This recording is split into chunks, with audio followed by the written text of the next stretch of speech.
Oke, sekarang kita lanjutkan bagian ketiga, topik analisis regresi.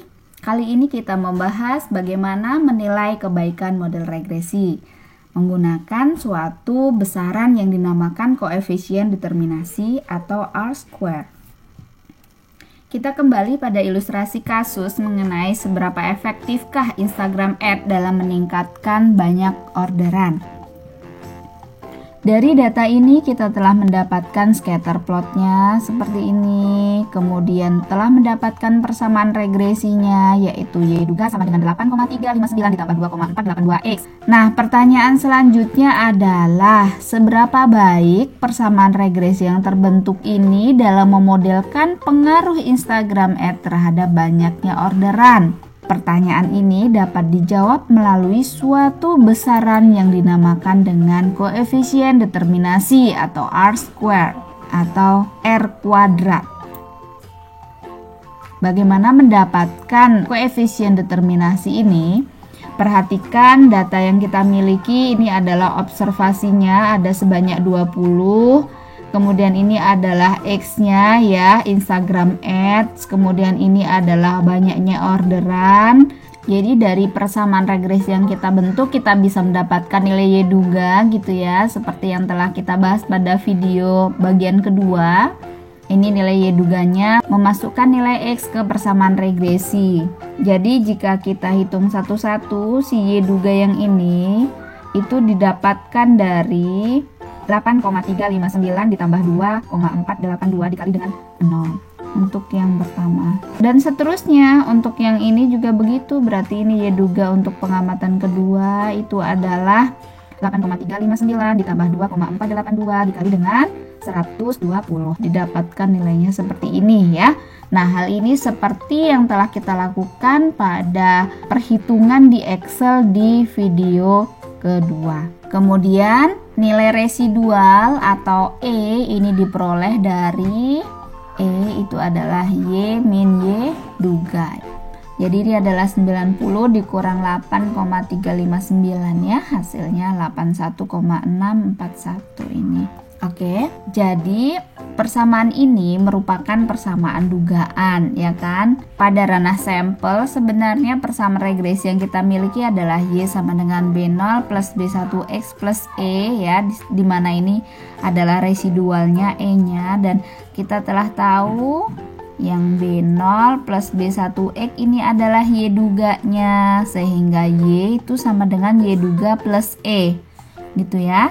Nah, Y ini adalah data pengamatan yang kita miliki ini atau sering dikenal dengan istilah Y aktual. Kemudian yang Y topi ini adalah Y dugaan, kemudian yang E ini adalah residual atau galat ya. Kalau di populasi istilahnya error. Jadi dari data yang kita miliki pada tabel ini kita bisa mendapatkan suatu besaran yang namanya jumlah kuadrat total, jumlah kuadrat regresi, dan jumlah kuadrat residual atau jumlah kuadrat galat. Dari data pengamatan untuk peubah Y atau Y aktual kita dapatkan jumlah kuadrat total dengan rumus sigma YI min Y bar kuadrat. Kemudian dari nilai Y dugaan kita bisa dapatkan jumlah kuadrat regresi yang nilainya adalah sigma Y duga I dikurang Y bar ya, dikurang Y bar kuadrat. Kemudian dari residual ini kita bisa dapatkan jumlah kuadrat residual atau jumlah kuadrat galat yaitu YI min YI duga kuadrat.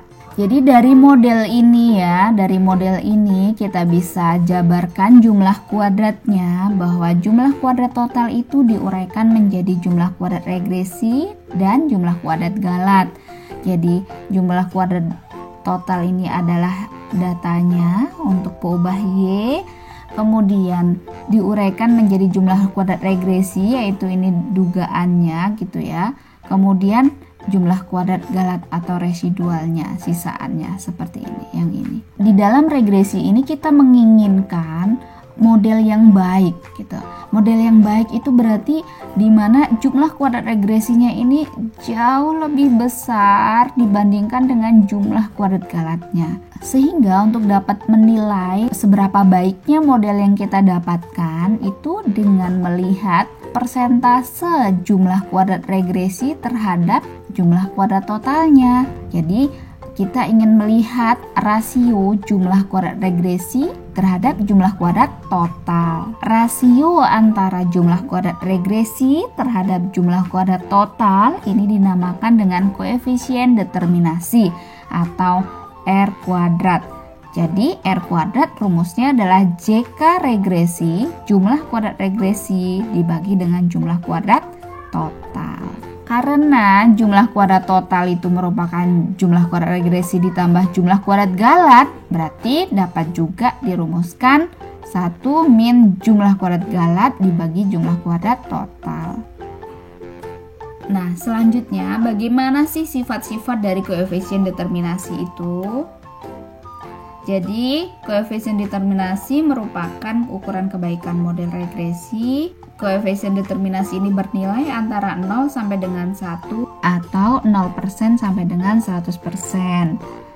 Semakin tinggi nilai koefisien determinasi, maka modelnya semakin baik. Selanjutnya, koefisien determinasi ini merupakan persentase keragaman Y yang mampu dijelaskan oleh X atau oleh model regresi.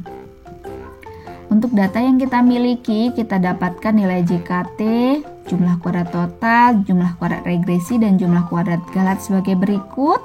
Kemudian kalau kita hitung R kuadrat atau koefisien determinasinya adalah 0,785 yang kalau dibuat persentase menjadi 78,5%. Apa interpretasi dari koefisien determinasi ini? Jadi artinya sebanyak 78,5% keragaman banyaknya orderan yang dapat dijelaskan oleh Instagram @. Jadi ada sebanyak 78,5% keragaman Y yang dapat dijelaskan oleh X gitu ya. Selebihnya dijelaskan oleh faktor lain. Kemudian, di dalam regresi linear sederhana, koefisien determinasi ini merupakan koefisien korelasi dikuadratkan.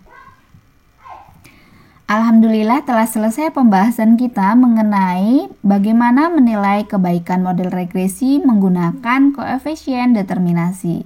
Semoga materi ini bermanfaat. Assalamualaikum warahmatullahi wabarakatuh.